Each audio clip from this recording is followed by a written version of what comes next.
Hello Trekkies. Well, if you've following my character Datafile video series from the very beginning, you know kinda I really love talking about characters. I love the main characters obviously from every show, and I love the secondary characters. The secondary characters, in my opinion, they give something really interesting to the show. They give some texture, they give some extra flavor to each episode. We talked about this in previous cases when I talked about Barkley or Eddington or Demar, or even recently Goldie back from Deep Space Nine. Today we're going to talk about another secondary character, Vic Fontaine. Well, Vic Fontaine is a really interesting character on its own because he's a hologram who really aware of himself as a hologram. I know what you're thinking. He has pretty sweet pipes for a light bulb. Light bulb?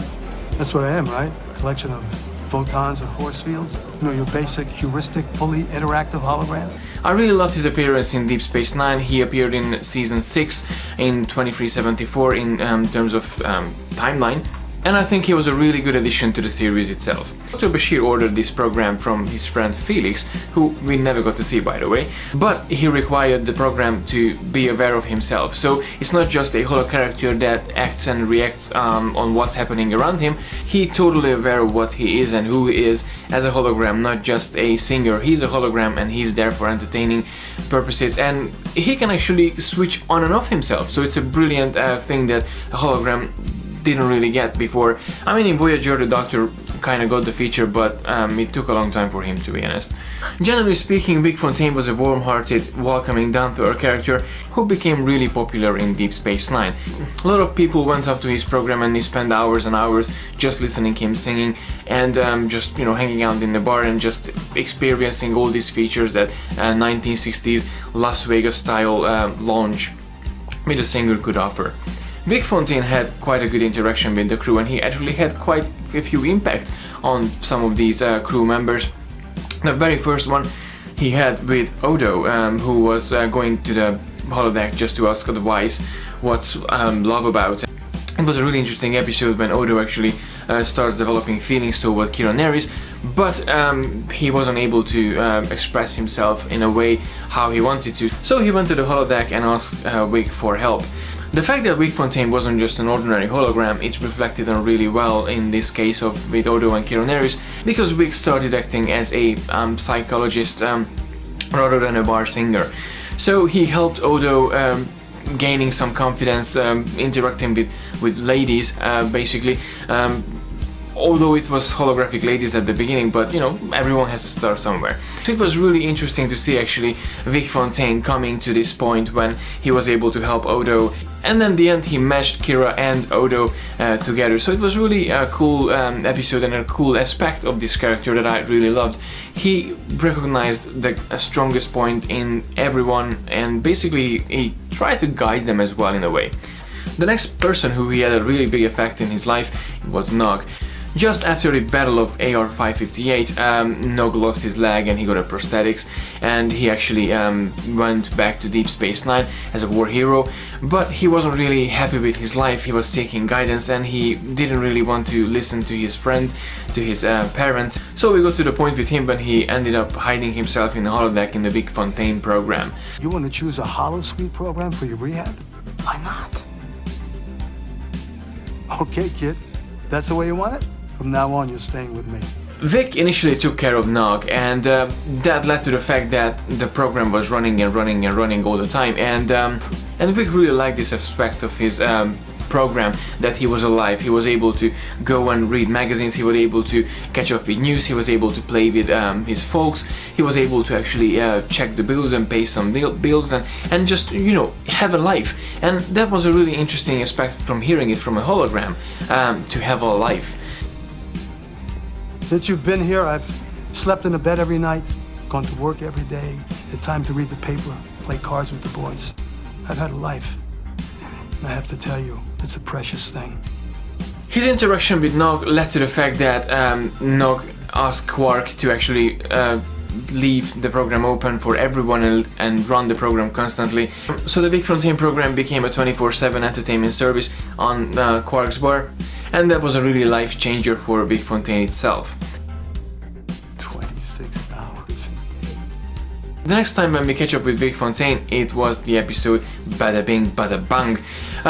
Felix originally created the program with a Jack in the Box. That was a silent joke that Miles O'Brien made. So whenever the program reaches a certain point, there's a surprise present just pops up.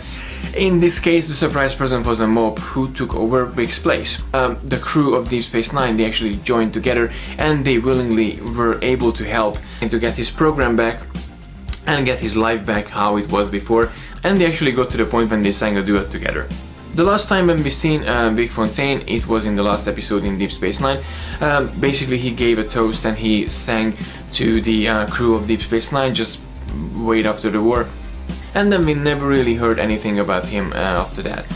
They've been together a long time, but like the man said, nothing lasts forever. Fontaine played by James Darren, actor-singer James Darren. For many of you, James Darren is really familiar from T.J. Hooker. He was the sidekick of William Shatner's T.J. Hooker character, although he was quite successful as a singer as well, having shows here and there. And I happened to see him in Star Trek Destination London a couple of years back, when he was actually performing as Vic Fontaine, as a night with Vic Fontaine. It was a really warm and friendly concert that he did. It was really nice to see and experience that fact that you are standing in the lounge and listening to Vic Fontaine singing those songs that he sang in the show itself. So it was really nice to see him and just interacting with him later on in the day. Life is a beautiful thing, as long as I hold that string. I'd be a silly soul in the soul, if I should ever let it go. I've got the world on the string, sitting on the rainbow, got the string around my finger. What a world, what a life, what a world, what a life. And he had a really interesting story between two musical parts when he actually started to describe what happened with him seeing the flyer of Star Trek Destination and his name was misspelled. But we took a ride into town and somebody was handing out these like flyers, you know, and it said, oh, at the Star Trek convention is going to be Bill Shatner, blah, blah, blah, whatever, and Darren James. And I thought, I called Lolita, I said, they're advertising me as Darren James as opposed to James Darren, and I really don't mind. Except that there happens to be a guy whose name is Darren James. So help me God, look it up, Google it, you'll find it. I mean, we're both entertainers. I wouldn't want people coming in and expecting one thing, getting another, and being disappointed. Like I said, we're both performers.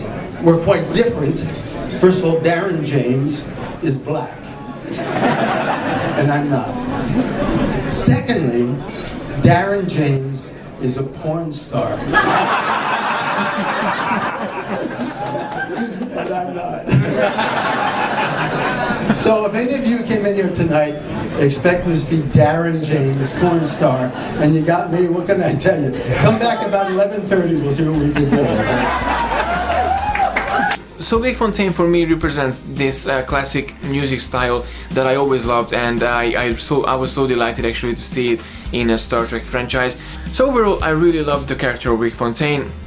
As I said, as a secondary character, they always give some flavor and give some texture to the show and to the episodes as well. He really gave a brilliant texture and a brilliant addition to the Nox story, and even to the Odo and Kira romance, how it happened, and it's really nice to actually know Vic Fontaine was helping Odo get together with Kira, and the rest is history.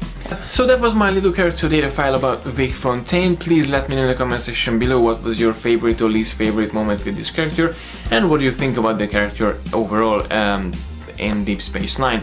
As always, thank you very much for watching. Please don't forget to like and share the video, and don't forget to subscribe to receive all the geekiness every week. And until next time, live long and prosper.